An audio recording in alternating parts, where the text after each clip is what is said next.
So here we're starting the porch bases. This is one that was already here.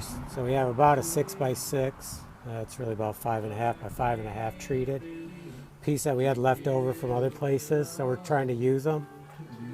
I'd like to use them up, and they'll make good centers. So here we have some pine boards.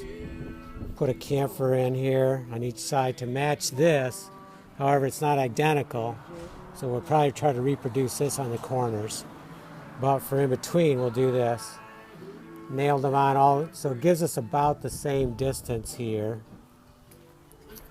Now these are the posts that are going to go on top, but you can see a lot of damage. These we purchased, and they came off an old house. I don't know which house. We got them from a guy up in Ithaca, so I'm guessing up that way.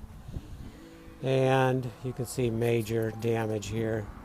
So what I'm going to try to do, I think, is cut it off right here straight.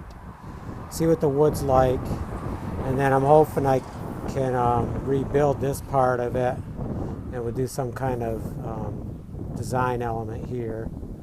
And then we're going to have to cut off the top too.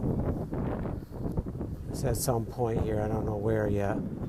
So that's what we're going to start on now.